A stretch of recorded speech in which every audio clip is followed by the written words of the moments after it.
welcome back to my channel. This is my first video in years, and if you're here, I presume you may be a part of the first issue of the Thread and Paper Club that launched this month. If so, thank you so much for your subscription.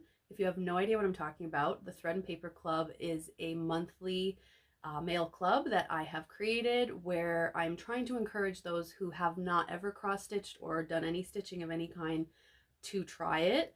At the very least, you get a piece of artwork, you get a letter from me, and you get a little DIY craft that I'm hopeful that you will take on. And this video is here to help you, to walk you through it if you've never stitched before. So you do get a piece of artwork. It is an art print. It doubles as a postcard, so you can use it as either. I've already popped one in a frame for me, for my studio, and I love it. So you also get access, free access to this pattern. So if you are an established stitcher, you get the free pattern. No matter your level of stitching, you get the pattern. But I'm just saying that some of the people here might be here just for the patterns, which is totally fine. And you also get the DIY little crab, this month's DIY craft. So it's just a little tiny cross stitch to introduce those who have never stitched before the world of cross stitch. And it goes with the monthly pattern and postcard. So in this video, I'm going to walk you step by step through how to make this. I hope it's helpful. If you have any questions after watching it or during it, please feel free to leave a comment in the video, and or you can message me through my website where you subscribed. For those who are wanting to subscribe and have yet to do so, I will leave the link below to my website where you would go and sign up. And next month's I've already designed and I'm very excited. But first, let's tackle this little guy. Stay tuned and I will walk you through the steps. Okay, so first of all, my apologies. It's a little dim in here. The weather outside has been very nasty today, so it's very overcast. But I just wanted to get this video out and ready for when your subscriptions arrive. So when you open your envelope, you're going to see the following, minus this. This is the completed part, of course. So these are your supplies in order to make your little crabby. This is the frame. It is a paper frame and I hand make each one, but I am testing each one to make sure that it folds up nicely. And when you are done, you can merely just fold it, add some glue here and glue it. And then you can put like a magnet on the back, or you can just display this however you want. The top does have a bit of a kind of like a gape to it. And that's just the nature of working with paper. But that's it when it's in there. And yes, I'm turning mine into a fridge magnet so I can have it on my fridge and then each month have all the other ones there as well. And again, if you want to take it out, you can. Like it's just sitting in there.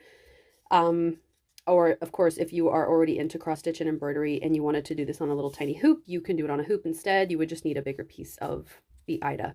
So today in this video, I'm going to show you how to stitch this, even if it's your first stitch.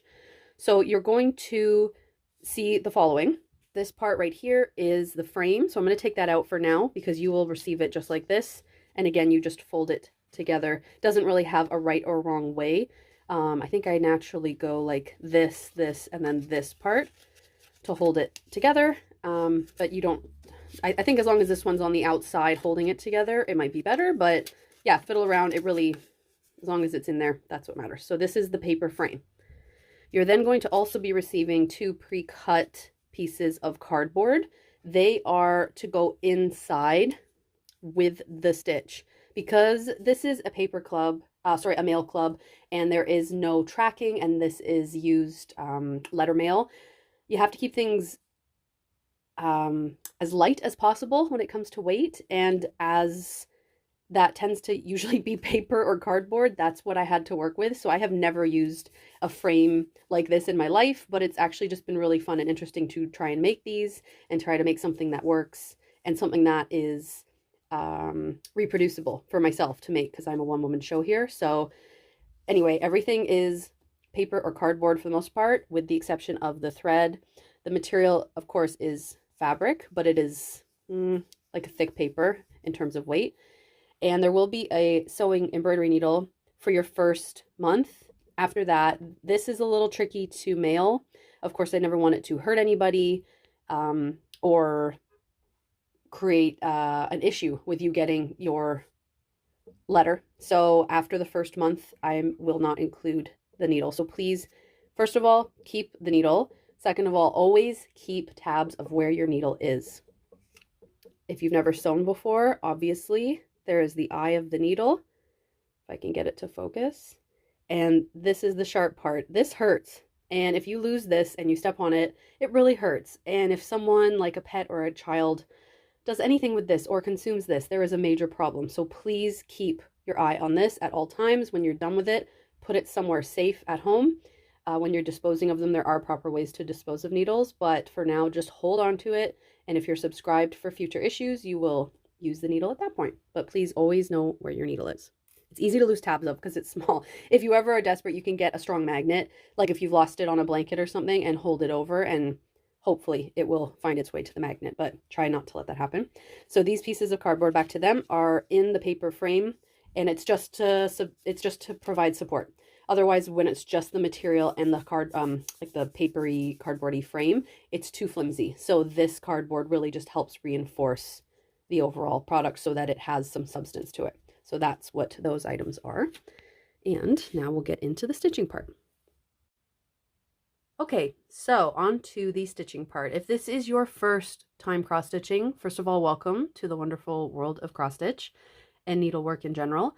This is a pattern. This is the same image twice, as you can clearly see.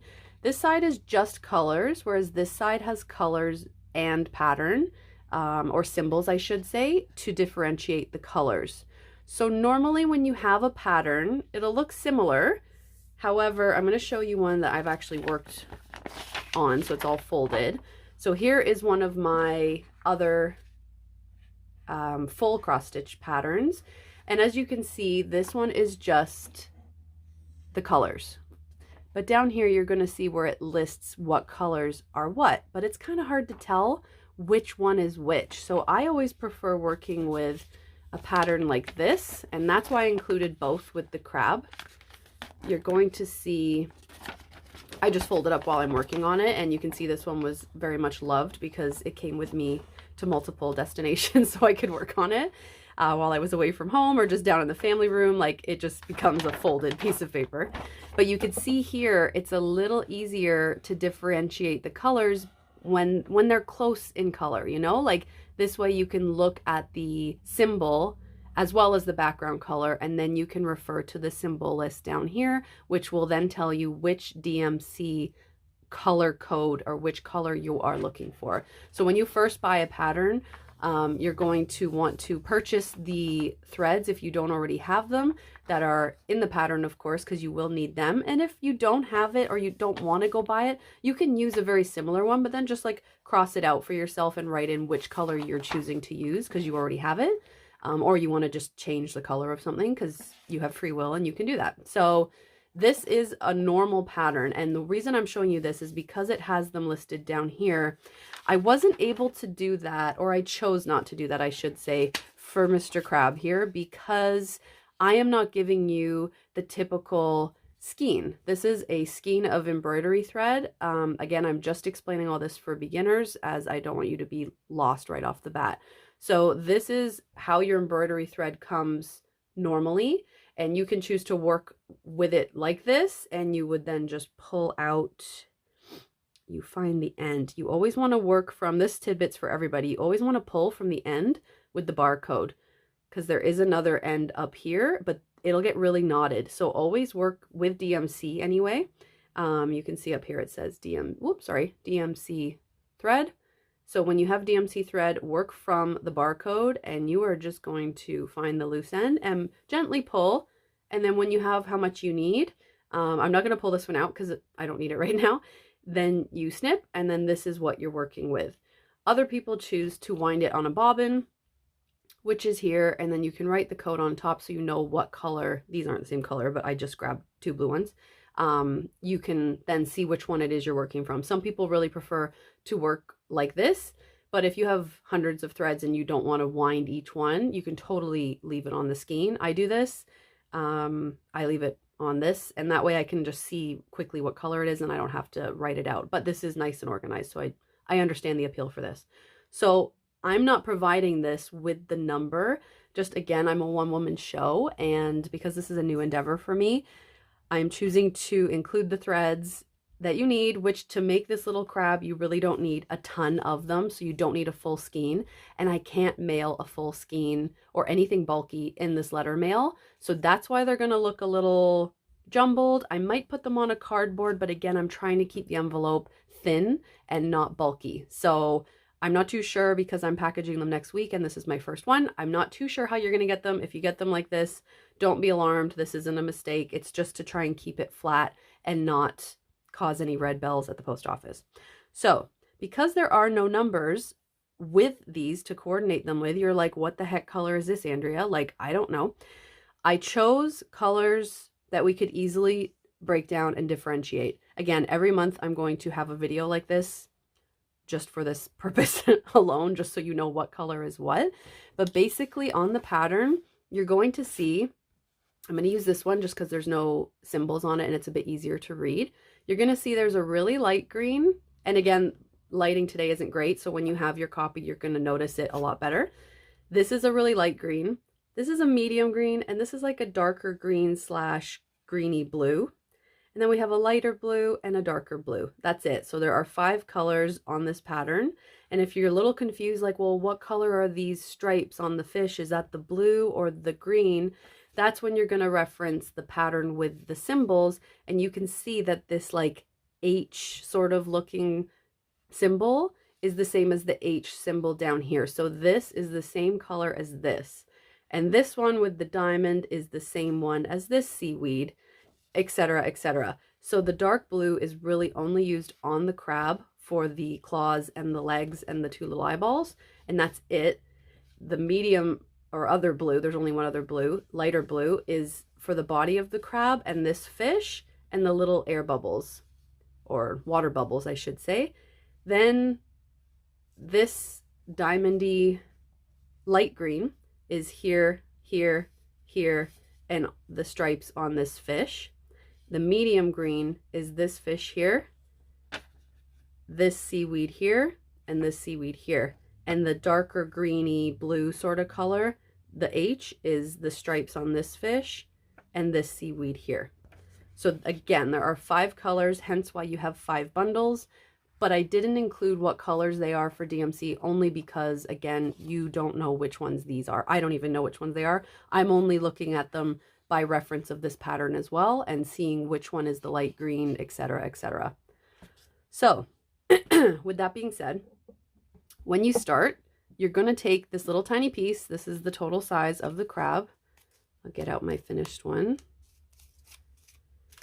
So you can see they're the same size. I used a different sort of Aida for this one just because it was the tester. So today I'm using the one that you are actually going to get.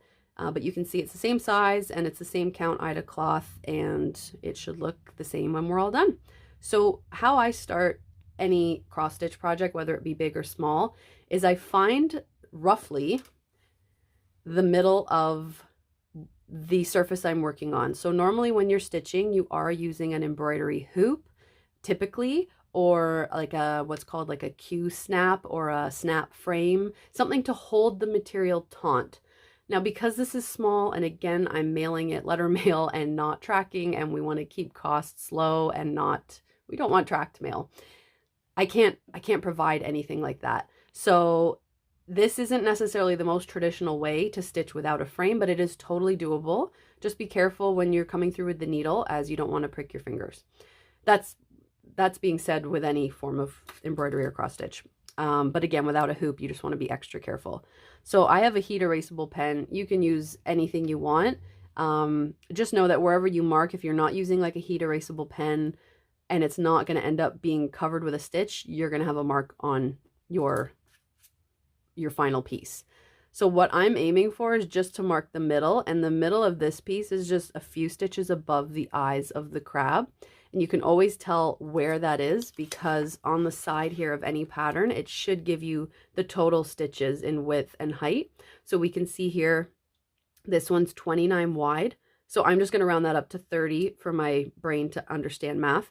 And that half of 30 is 15. So I know this seaweed is the center. The center of the crab is the center of the stitch. And then going from top to bottom in height, it's 31. So again, I'm going to go to 15 or 16. Again, this is not rocket science. It's just like, it's not crucial that you find the exact center. It's just, this is how I do it.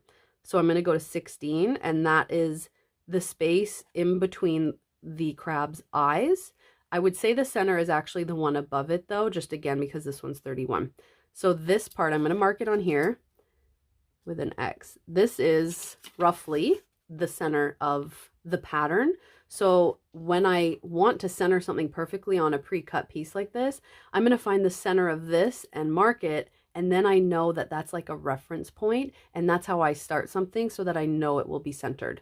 So I'm actually just going to use a ruler right now off. Well, I can do it on camera. That's fine. I'm going to scoot this over. I'm just going to grab the ruler. I thought I had a ruler ready, but I do not. So this is the closest form of measurement I have. It has centimeters and inches. I think centimeters will be a bit more accurate for us right now because it's so tiny. So again, 7 centimeters does not have to be exact, but I'm going to go to the 3.5 mark, which is about here. And I'm going to go up and just guess the halfway mark with a little mark. There's a little tiny dab, and then I'm going to turn it and see if I'm right. 7, so 3.5. Oh, I was off. So this around here is the halfway mark, the darker dot. Again, you don't have to do this. You don't have to make an actual mark. You can just stick your needle in it or just start. But because I'm doing this and demonstrating, I actually do this method. So I just wanted to share that. So now we're going to look at the pattern, and what is closest to the X are the crab eyes and the crab legs, which is in the dark, extra dark blue. So out of the 5 here, it's the one that almost looks black. It's very dark, and we're going to start with that one because then I know it's going to be so easy for me to reference the pattern and make sure that I'm in the right spot. So you're going to get these threads that are like this. I have already split the thread. So embroidery thread, when you buy it on the skein, it comes in 6 strands. When you look up really close, it comes in 6 little strands. So I have already cut it and split them into 3 because with cross stitch, I personally use 3 strands. So we're going to tie a knot at the end. I also have a lot of other beginner videos on my YouTube channel. I have abandoned my YouTube video, my YouTube channel over the years, but I am resurrecting it from the dead. Oh, sorry, you'll just need a little pair of scissors or kitchen scissors. They won't cut thread as well, but any form of little like snips or anything, you just need scissors. You might have to hack it a bit if it's not embroidery scissors. And if you do enjoy this and you want to make more, or you're going to subscribe to future months, maybe just invest in a little snippies. These I got off like, I don't even know, Amazon. They were like in bulk at the time, but I paid like $2, maybe $1 something for these. But any form of thread snippers are great. So now to thread your needle. Again, I have videos on this, and I don't want to bore everybody that already knows what they're doing. So please go watch any introduction videos that I have on my channel. It is very hard to do this around a tripod and a camera. So bear with me. And again, this lighting isn't the best. Oh my gosh. Okay. I think I got it. So once your needle is threaded, I'm going to use this pattern. Do not lose the pattern. It's very crucial. And I'm going to go down 1 because again, this is this mark. So you're just going to literally go and reference. So not the one below, but the one to the right and the one to the left of it is where we're going to put our first 2 little stitches. I really don't feel like that's halfway, but we're going to go with it. So this is the first stitch. You're just pulling it up gently. You don't want to yank on it. It's pretty sturdy, but there's no need to like really pull hard on it. And then you're going to go in the other hole of that square. So you can see here, this again is for beginners who have never done cross stitch. You're coming up through the back. Your little knot on the back is holding it in place, and you're going to go down because what we're doing is literally making X's. We are making crosses for cross stitch. And by cross, they don't mean like religious cross. It's like an X. It's a cross, crisscross. Then you come up the back and you go down the front, and that's how you make cross stitch. That's it. It's super simple. Please don't get confused by my little pen mark. Then you're going to come up because we just did this eye right here, and now we're going to do this eye. Same thing. You're coming up, gently pulling, going down, and then coming up and going down. So now we have our two little crabby eyes already. I'm going to go on now to do this front claw, and I'm going to do it in real time. The rest I'm going to do a little sped up, just so that you don't have to watch a like 70-minute video. I personally would make all of the dark and then fill in this color, but you can do it however you want. If you want to do the eyes and now stop and do the body, totally fine. Whatever you think would be best for you, or what you know works for you. There is no right way. I just try to avoid having to tie a knot and have this little ball in the back. I try to have it as little as possible. I don't want like 50 of them, because they can get in the way when you're stitching. So that's why I choose to do one color. And also because I know that these legs, eyes, and claws are the only dark blue, I just want to sort of get that part done. And then I would go on to the body so that the crab would be done. There, again, no right order. After that, I might do the seaweed, I might do a fish. It just really depends on what mood I'm in. So you just do whatever works well for how your brain works. So now to explain where I'm going placement wise, we've done these two eyes. So we're going to leave another space. So no stitch on the white. Anything that's white, there's no stitch. We're going to go to the next one and go 3 up, and then we'll re-reference the pattern again. So I'm going to leave a space, but do it on the same line.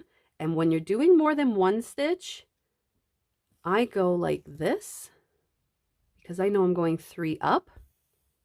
I go up the same way 3 in a row, like this. If I can get it, there we go. 3 up, and then I come down for those 3. So you can see here, I've just done 3 stitches slanted up this way. And now I'm going to go over here, come out, and go down to complete those X's. Again, if you choose to do one X at a time, that works best for how like your brain works, then go for it. I've done this for many years now, and this is just what I know works for me. So I just wanted to make sure I showed it. So there's the start of the claw. And now we're going to reference the pattern again and see what we have to do. So we have the 3 up, 1, 2, 3, and now we're going to go 1, 2, 3. So we're not doing it on the same line. It's all shifted up 1 square. So I'm going to start in this middle square and go 1, 2, 3. And I will do it how I was just explaining. You might want to try. So again, keep note of where your hands are when you're coming through the back with the needle. You will definitely prick yourself once or so. Like I still do it all the time. So don't feel like, don't feel bad if you do it. We all do it. So you can see here, I'm coming from this middle one, and I will do full X's this time. Wish it wasn't so gloomy here today, but I guess it's sticking with the water theme. So there's 1 X. And now while you're watching me do this, if this one is more making, like, is making more sense to you and is clicking better for you, then just do it this way. And then 3, we're almost done this claw already. So there's that part done differently than the other part. Both are totally fine. Don't worry about how your back looks. No one sees the back. There's this whole thing in embroidery that your back and in cross stitch that your back should be as neat as your front. That is a lie. Do not worry about that. The only thing I ever try to not do is really drag a dark color. See how that line shows because it's so dark? So if I had a stitch up here to do now, I would tie this off, because if you just go over there, you're going to see that dark through the white. So depending on what color material you're using and what color thread, if this was a light color, you might get away with it. But anyway, if I'm moving total sections, I do cut and snip, which I will show you in a minute how I do. So now we have 1 stitch left on that claw, and it's up and diagonal. So we're going to skip 1 stitch here from that first row we were working on and go up top. So just diagonal to the last one that we did. So come up and go down. And that left claw, is that claw? Or yeah, I guess that's a claw. Yeah. I'm going to say arm, but claw, arm, whatever, is done. So I'm going to go on to the right claw right now. And again, I'm going to speed it up just so that this video isn't super long, but I'm doing the same process where I'm referencing the pattern, either pattern. I'm just sticking with this one right now again, because the dark is really easy to see on this side. So I'm going to skip one from the right eye and go on up three, and one diagonal. So here we go.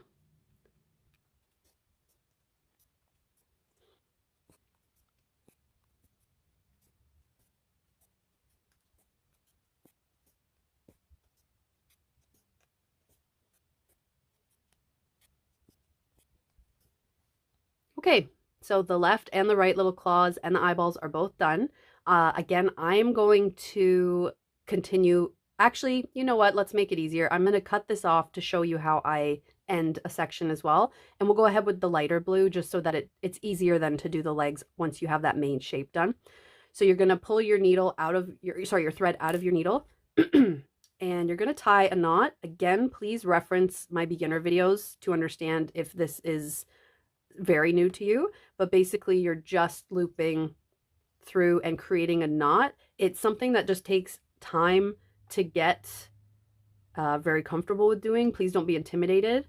Just again, watch one of the beginner videos, please. And you want to keep this thread because we need it for the rest of the legs. So keep that aside.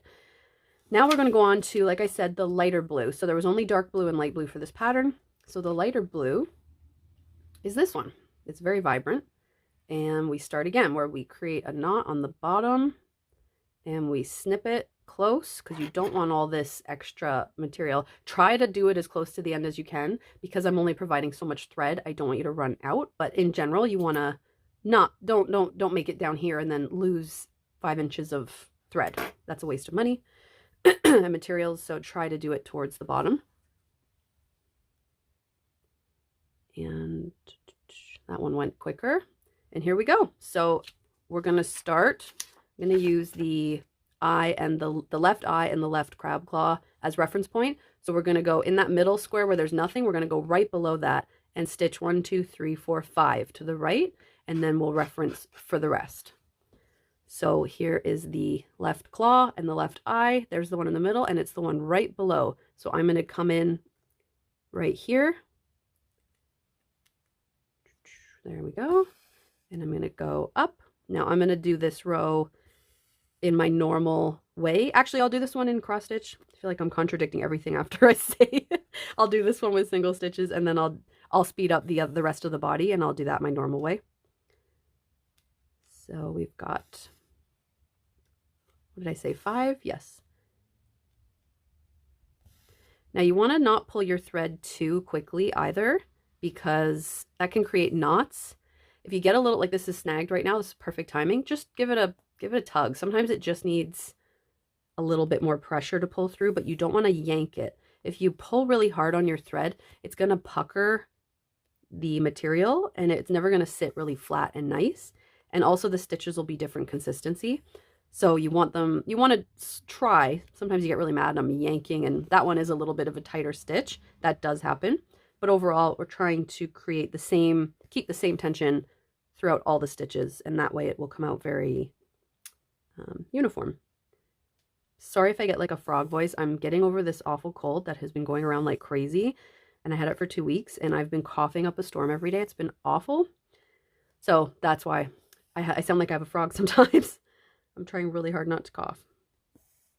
So there's our first row. And now I'm going to reference the rest and do it really quickly, sped up. So now the next one, I'm going to start down here and I'm going to go one outside on each side. So there's 1, 2, 3, 4, 5, 6, 7 stitches in total, and it's hanging over one on each side. Here we go.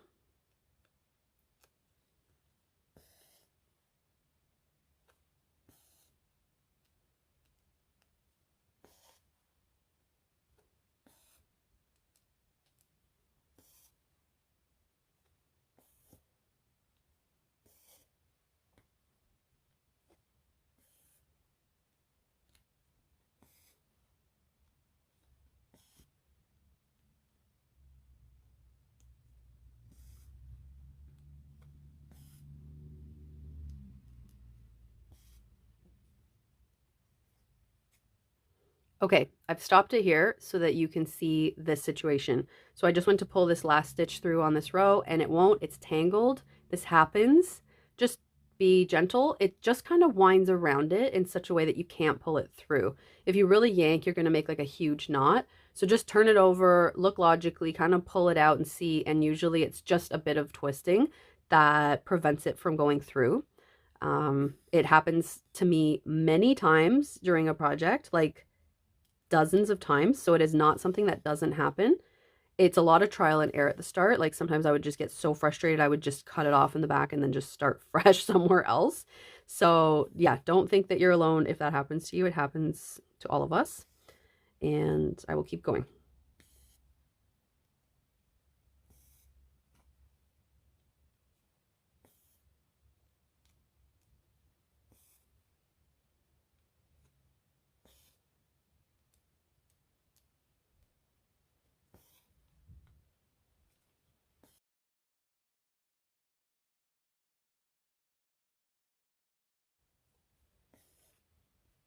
Okay, so second row is done.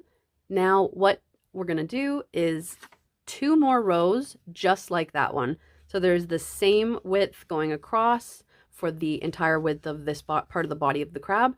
So again, I'm just going to speed stitch these ones. I'm actually going to do them off camera because I can do it faster. And I feel like I'm losing even more daylight somehow.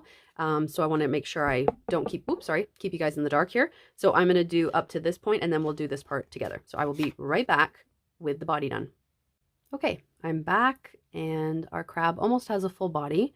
So now I will do the last 2 lines. So this 5th line is a replica of the top line. So you can see we're just going in 1 now from where I just stitched. So 1, 2, 3, 4, 5.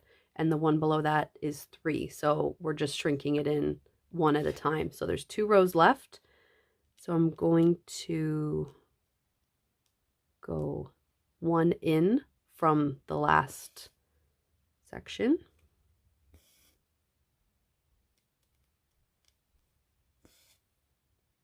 Hopefully, if you are new to this, this is making sense and isn't too overwhelming.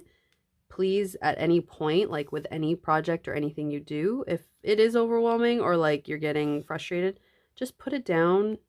Keep the needle in a safe spot away from children and pets and away from the floor, but put it down. I always put mine in a drawer because I live with 2 cats and I do not want to run into that problem. I had one cat who actually, bless her, she's passed now, but not from this, but she ate one of my mom's embroidery needles because they want the string. This is string. This is toy to them, right?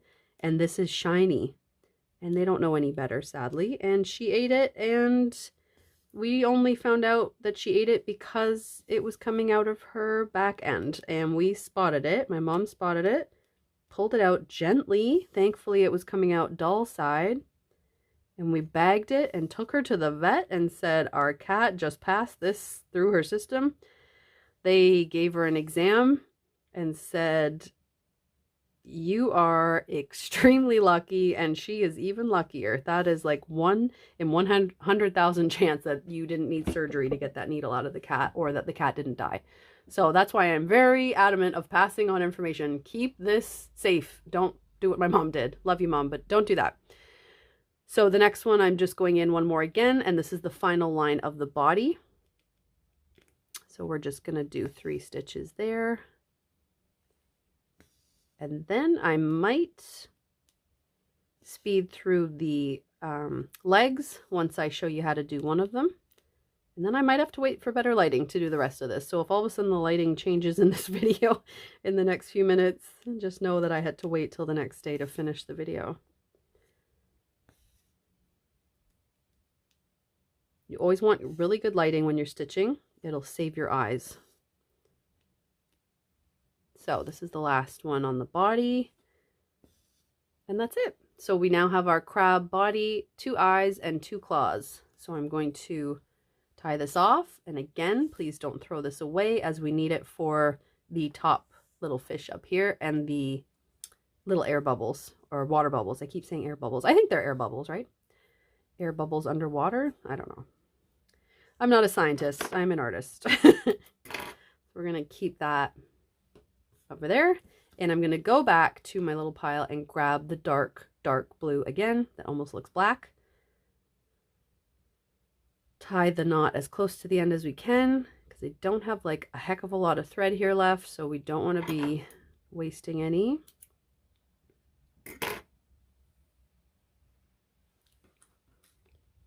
And just like with the rest of the pattern, I'm going to look at here. I'll start against the body because that'll be easier for any beginners here to sort of visualize. Otherwise, right now I would probably start there so that I'm working my way down. So I'm going to start here. So we're going to go to the right of the body, and it's the first longer part, so not that top row, the second row, and we're going to go right to the right of that and then go diagonally up. So it's this row right here. So not the top row, the second row, you're going to go right next to it with one, complete your X, and then diagonally up one, like this, and then we'll reference again. You don't want to have to reference after every stitch because that would get exhausting. So I try to remember a few at a time. And again, if I wasn't doing this video, I would just have this prop next to me and be following it this way. I just want to make sure that it's large and clear for everybody. So that's why I keep going back and forth. So now we're going to go up diagonal again and go up one more, and that will finish that top leg. So diagonal once more and one more up. I think another reason I tend to do it this way, with like one way and then go down the other, is then I don't have to reference anything because I'm just going to finish now what I started. Whereas if you're doing complete X's, you have to reference more, I find. So now normally I would suggest cutting it and stopping because you don't want this color dragged on the back again because you will see it. But because we're going such a short distance down here to do the bottom leg, so you're going to leave one gap and then start and do the exact same thing but just going down. I'm just going to go for it to save time here.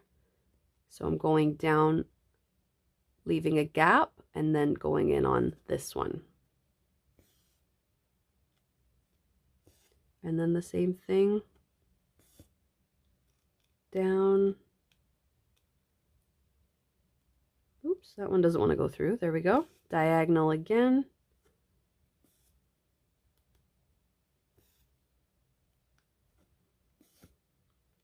And again, reminder, just be careful of your back fingers, especially when you're new. This is going to feel weird. And again, normally you are stitching in an embroidery hoop or a stitching hoop of some sort to create the tension. So you could hold the hoop on the side and work away from your hands. But in this case, again, just because this is a little DIY in a letter mail, I cannot include a hoop, but you can go, you wouldn't be able to put this size of a piece of fabric in a hoop, but if you choose to make the larger stitch of the whales, you will definitely need a hoop of some sort. So now we're going to finish this side of the leg, and then I will do the rest off camera. So we're going to go down to the very last row, and diagonally down, we're going to do one and then 3 straight down. That one's fairly easy. So there's the diagonal one down.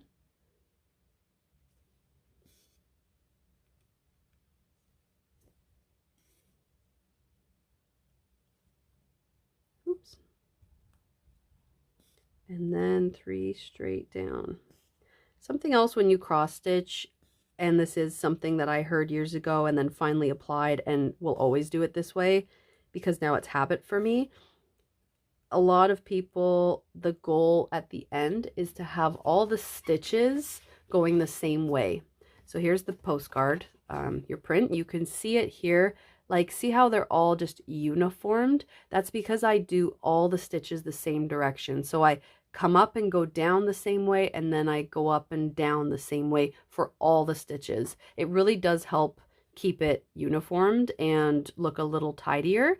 It's not a necessity, especially when you're learning, like don't feel pressured. But if you're ever wondering, why doesn't mine look more tidy, or why does mine look a bit bumpy, it's probably because you're just going in different directions. But that's why my crab body, like it's all the top stitches are going this way on everything, right? You can't really see it on the dark thread.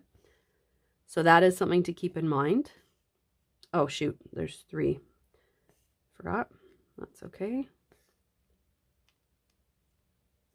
Try to go the same direction throughout if you can. Again, first few times, don't even worry about that because you don't want to get overwhelmed, but down in the future, that's something that people do notice. So there's the half the legs. I'm going to take a moment and just stitch up the others, and then we will move on to the next part. Okay, I am down to my last 2 stitches on the crab legs here, and I have very little thread left, so I will make the threads a little longer. I don't want anyone running out, but again, just to be mindful when you are snipping, when you're tying them off, just try not to snip off too much because I don't want anyone running out. There we go. So that's how much thread I had left, which was not a lot. We just made it, so that's fine. So our little crab is complete. So if you've been following since the beginning and you're doing this with me, by now you should have your crab done, and that's very exciting, especially if this is one of your first projects or your very first project. Congrats. You're welcome now to take a break. Like I said, at any point you want to put this down, you want to take it up tomorrow or next weekend. Like there's no rush with embroidery or cross stitch, and that's the beauty of it. You can be like me and just want to like finish it because that's how I am.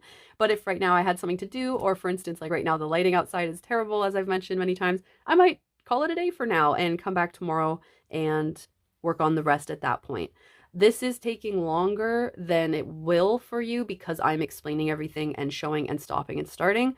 So I feel like altogether, if you have stitched before, this would take you about like an hour to an hour and a half, but everybody stitches differently. Everyone's at different speeds and levels. There is no rush. This can take you 10 hours. What I'm saying though is that it is not an intense project. It shouldn't take you weeks and weeks to finish unless you completely stop, put it aside, and then pick it back up, of course. But the actual stitch time really isn't too intense, and that's why I'm making these little mini ones to go along with the big ones.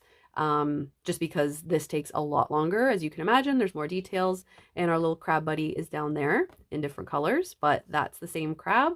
And then some of the fish are actually the same fish that are in the pattern as well, and some of the seaweed is the same, or I made it so that it would fit the circular paper frame. So for now, the crab is done, and I'm going to start on this bottom part of seaweed, as I'd feel really good getting this part completed, just the seaweed, and then all that's left are the 3 fish, which really don't take that long, and the little water bubble air bubbles don't take long at all either. So we have 3 colors left, plus a little bit of this blue, which is again for that top fish, so I don't need that right now. To do this middle part, that is the, as you can see, the light green. So out of the 3 greens available, this one in here again is more like it is a green, but to me it's like a bluey green. It's very dark, so it's not as dark as the dark blue we were just working with, but out of the 3 greens, it is noticeably the darkest. Then there's the medium regular green, I'll call that, and then there's the light green. So we're going to look for this light green that is like a tealy, a light teal. And that's what we're working on. I'm going to tie this thread and stop recording today, which won't affect you watching because it'll just roll right into my next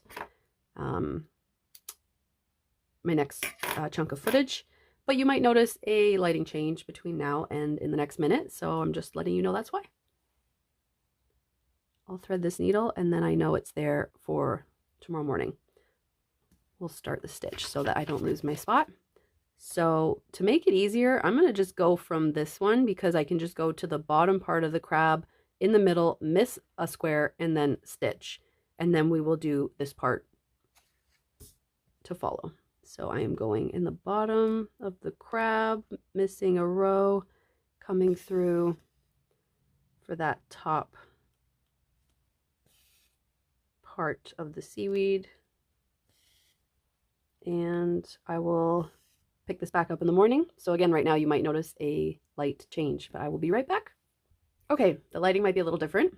It is the next day for me, and I'm going to pick right back up with the seaweed. So I'm going to just do these all at the same time, glancing down, because I think you understand the importance of checking the pattern while you're working, just to ensure that you're in the right spot. You can always unpick your stitches, but it is better if you can avoid that.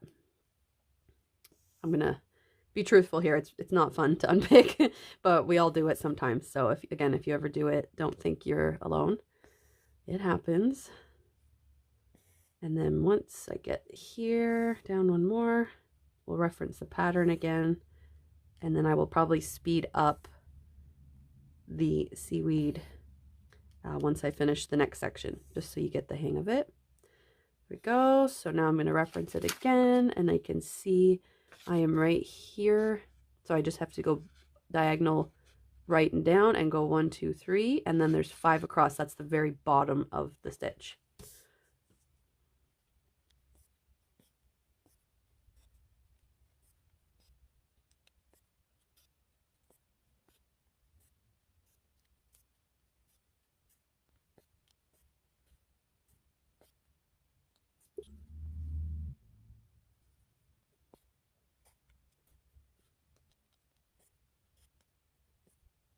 Okay, now while you still have this light green thread out, you could very easily just count over and start stitching the next green piece, which is actually probably, I think that's what I'm going to do now. That's what I normally do. So again, if it was a really long distance away in a larger stitch, you wouldn't want to drag the thread over, because again, it will show through the back, or there's a chance that you will see that line, especially if you're working on white Aida cloth like this. So this is light enough and short enough, and there's also stitches all in between that we're going to be adding here for the other colored seaweeds. But I just feel like it's good to kind of work with the same color if it's not too far away. So if you are intimidated by this step, just go straight to the next color, and like then you're working just right next to what you've already done, and you don't have to count. But this is another option. So from this last stitch that I've done here, how I'm going to go over to this one and count properly, it's easiest if I start here and then work my way up. So I'm going to go up 1, 2, 3, and over 1, 2, 3, 4, 5, 6, 7, 8. So that's how I'm going to go. Just count up and then count over, and that's my starting position.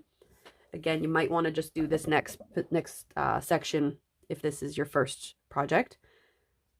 But this way you can kind of see what's possible. You can also count this way and then up. 1, 2, 3, 4, 5, 6, 7, 8. 1, 2, 3. 1, 2, 3, 4, 5, 6, 7, 8. 1, 2, 3. So I'm going to be starting here. And now if this is wrong, if I'm off slightly, everything in between is going to be off. So if you're doing your own and you have to just alter the pattern by missing one little stitch, it's not the end of the world, because it's just for you. But because I'm doing this and I want it to look just like the pattern for the demo, I'm going to double check that. 1, 2, 3, 4, 5, 6, 7, 8. 1, 2, 3. 1, 2, 3, 4, 5, 6, 7, 8. 1, 2, 3. So we should be good. So this stitch is this one right here.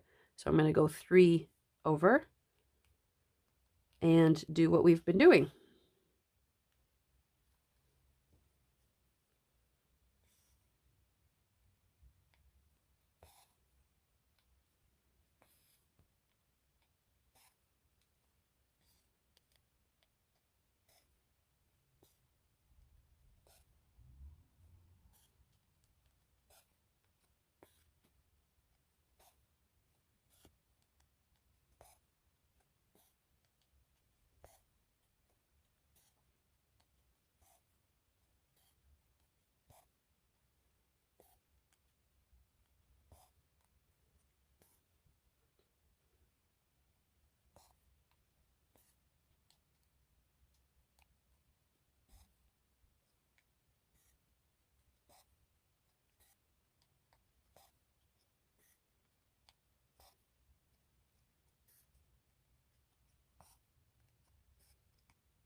Okay, I went up while glancing with the pattern down on the table, and I have done this piece, but just the one direction, and now I'm going to come back down, completing each X as I explained earlier in the video.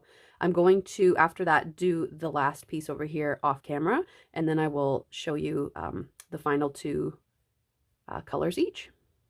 We're almost there.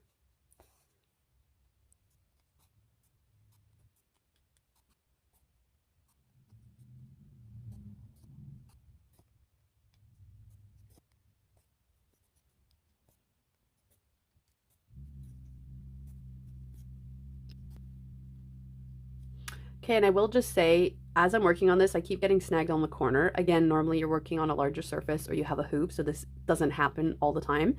But once you do what I've done and stitch the half stitches one way, that's the beauty of it. You can just kind of like rotate it, and if something's bothering you, like this corner is bothering me, and stitch in a way that it's not going to snag. So once you already have those half stitches on there, it makes it much easier to just stitch without thinking in a way, because you already can see where it is that you're going to be stitching. So that's just another tidbit. All right, so there's that seaweed done. I'm going to count from this side off camera and add the left one. As you can see here, I've added the left light green seaweed as well. So all of the light green seaweeds are done, and we're only going to use that light green up here in the striped fish when we're up there in a few minutes. So now with the two greens that you have left, with the exception of the leftovers that we've already used, you have this darker bluey green and this like regular medium green, if you will. So we can see by the pattern, this one is the darker one because it almost looks like the crab legs. This one is the medium. So I'm going to go with the medium first and do that darker green blue at the end of the seaweed section.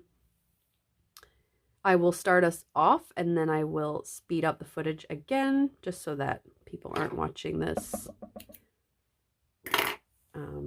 stitch for stitch.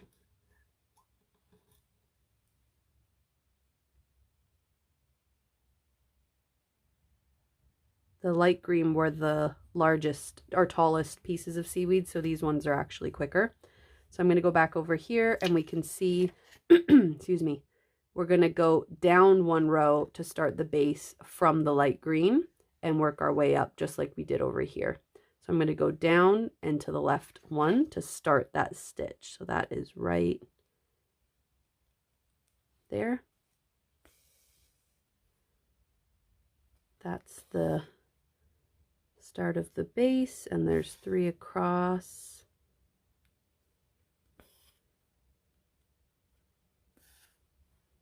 And that's where we work from. If that makes sense, it matches right up with the pattern there. This is anyone's first project and you've made it this far, please be proud of yourself. I hope you're enjoying cross stitch. Just like anything, you just need practice and things start to come to you almost like second nature once you've done a few of them.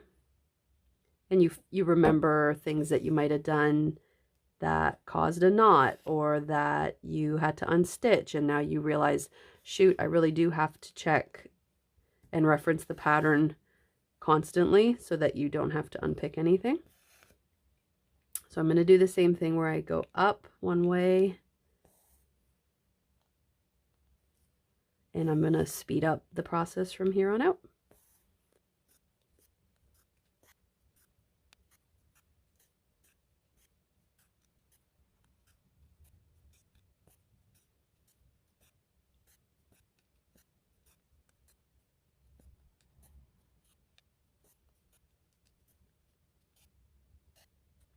Okay, that section of seaweed is complete, and now I am going to cut this and tie a knot because it's a little further to the other section. And we need this green for this fish right here, so I don't want us to run out of thread by stretching it over.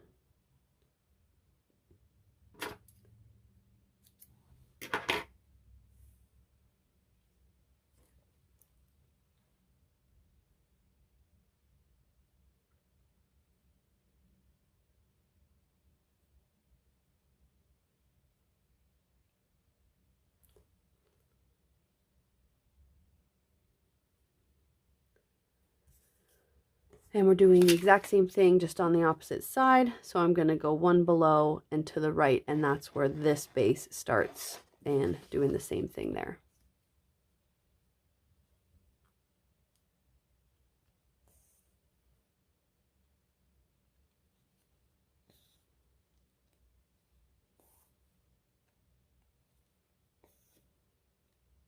I'm going to complete this one off camera because I can do it a lot faster, but I'll be right back. Okay, those two sections of seaweed are done, and all that's left is this empty space, which is for the bluey green thread that's left. That is the darkest green, if you will. And we're going to fill in exactly this gap that's missing, which is great. So we're not on the same level as the low one, and we're not on the same level as this one. We're in between, which makes it easy because that's exactly what I have available here. And this one's a nice and short one, so it probably won't take as long.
Okay, the seaweed is all done.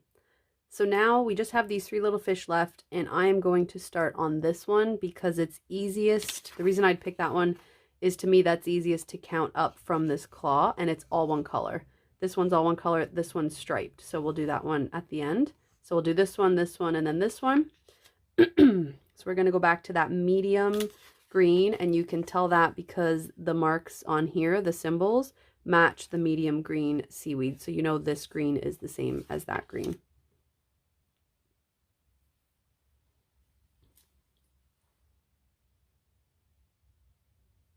So from the crab leg, the tip of the right claw, we're gonna go up 1, 2, and then I'm gonna start on this one. You could go over whatever works best for you. So I'm just gonna keep 2 gaps and stitch, and I know I'm right there where it joins the tail.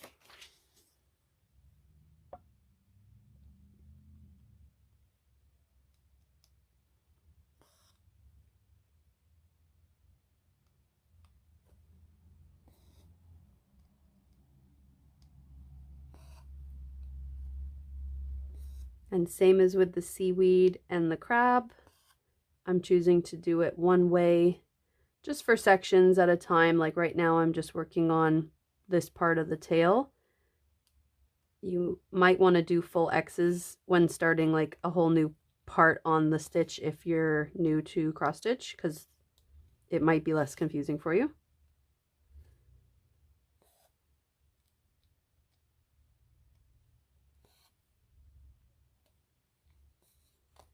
Oh, these corners.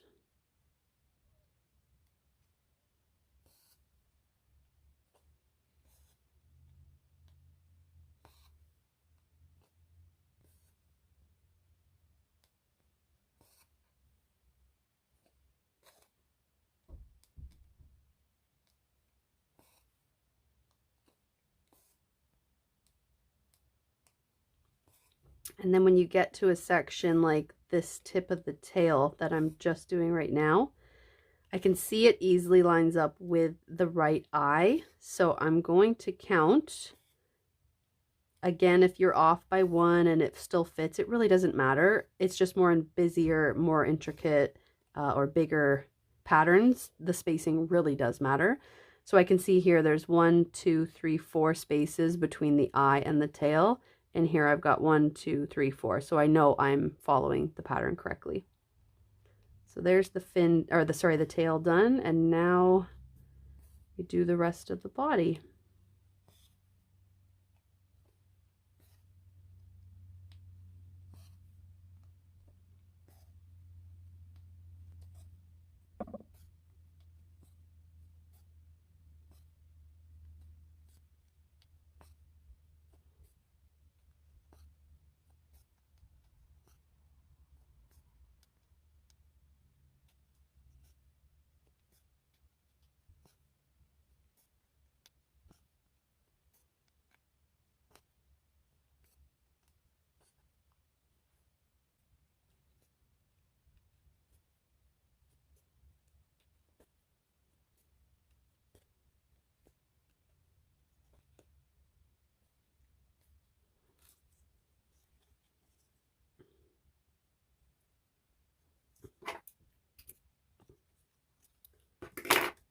Okay, first fishy is all done. I'm going to go on to the light blue. So this, or the lighter of the two blue, this blue matches the crab body. So that's that little bit of this like electric blue, I like to call it. It's very vibrant.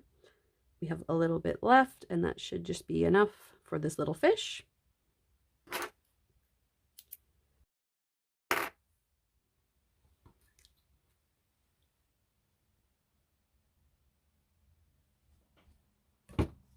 Okay, so from the tail of the little fish, we can just leave a gap, and then we can start on this one right here.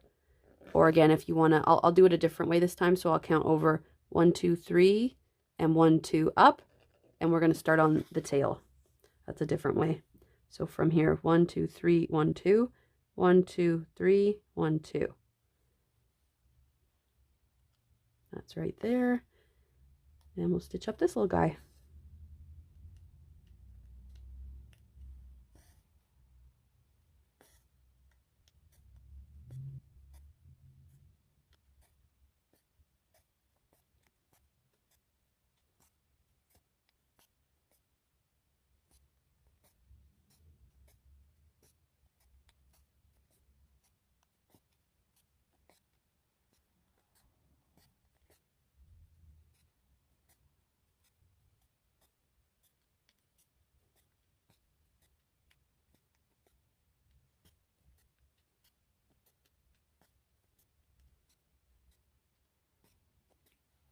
Okay, the little blue fish is all done. And I forgot we actually need this thread for the little water bubbles. So I'm going to go ahead and do those now.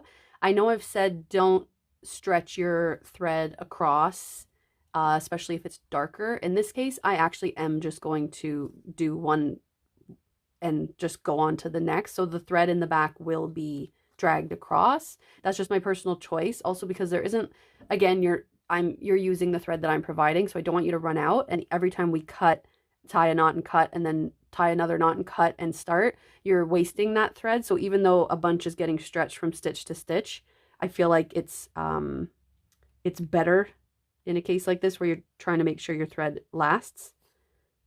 I'm also stitching this up to make sure I do give everyone enough thread. So I'm making note if I'm short on any of them. So this is, again, you do not need to be precise with these air bubbles, but you're just following the pattern. I think this one no, I think that's right. It's just air bubbles, or water bubbles. It doesn't have to be super precise. This would be the one part. It's fine if you're off a little bit, or if you skip one or you don't like them, you don't even have to include them.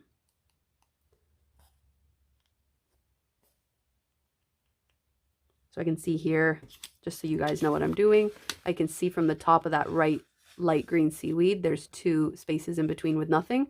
So that's how I know to go onto this. So I'm just literally referencing other items I've already stitched and seeing the closest way to count that bubble. So now from this one, I'm going to go over here, and that's an easy one because it's only one off of the fin. I think I'll just have enough thread. Again, you'll have a bit more than I have right now. And then up there in the embroidery and cross stitch world, there's something called, and the sewing world, I guess, as well. It's called thread chicken. You see how far you can go before you switch your thread. Now this one's a little tricky because we haven't stitched this fish yet. So I'm just going to count 1, 2, 3, 4, 5, 6, 1, 2, 3. 1, 2, 3, 4, 5, 6. 1, 2, 3. Oh, right where my thumb is. That was convenient. Oh my gosh, there we go. Didn't want to go in. This is a game of thread chicken right now for sure. I think I'm gonna make it. Oops. I have 1, 2 left. Okay, we can do this. We can do this. So 2 above the seaweed. Oh yeah, just enough. And 2 above that one. And then now all we have left is the striped fish. And that is done with the light green. Ow, I pricked myself. The light green and the bluey green down here. Look at that.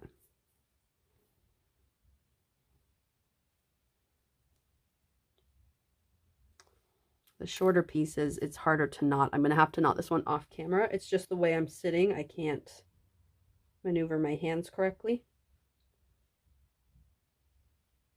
That's all right. It's kind of far away, but it's a knot. It'll do. So lastly, little fish. Let's start with the light green. I feel like that one's easier to see, or it's easier for me to see anyway, for some reason. It stands out more to me. Just try to flatten that and get it in here. Okay, and I'm going to start it. I'll start it from this back fin.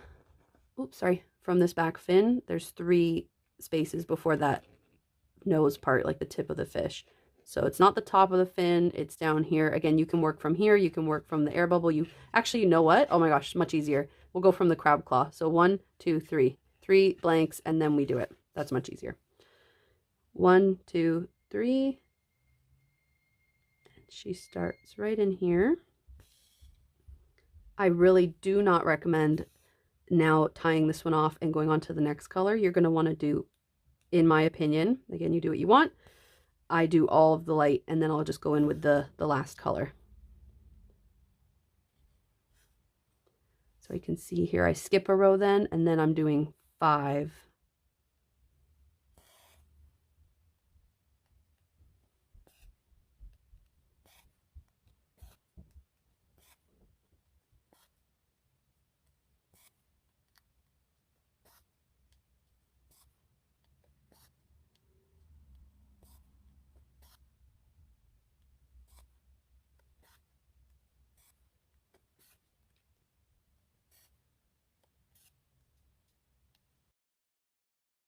Okay, so that's that row done, and now we go up, we skip a row. You skip this section, and we start on this one, and we're going 1 above, so there's 7 stitches altogether on this longest part.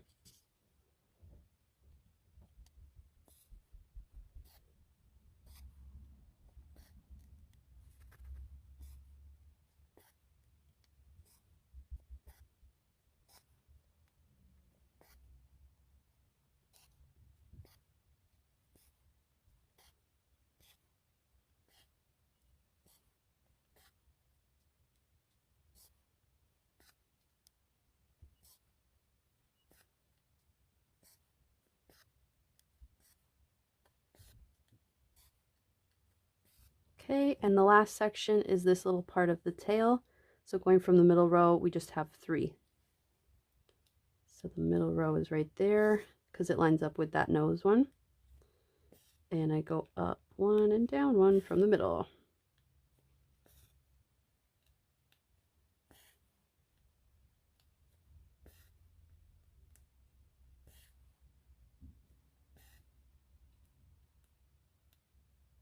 If this is your first project or your first project in a while, like I've been saying, I am so excited for you to do one where you have a hoop and something bigger to hold on to. It is so much easier. So please, I hope you're not too frustrated by the size of this one if you're new. It does get better when you have a hoop. Okay, and the last color is this green blue.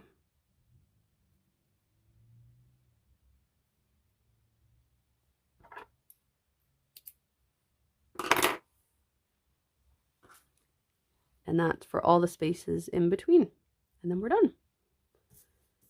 So I'll start on the end here on the tail and work my way to the right.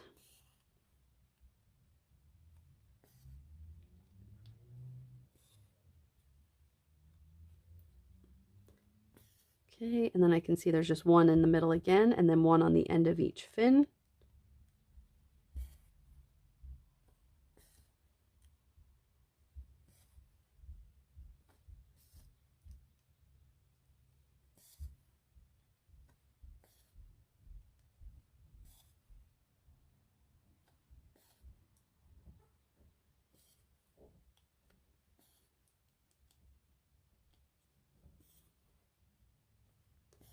Okay, and then in here it lines up with this lighter green section. So it's 5 down and then 3, and we're all done.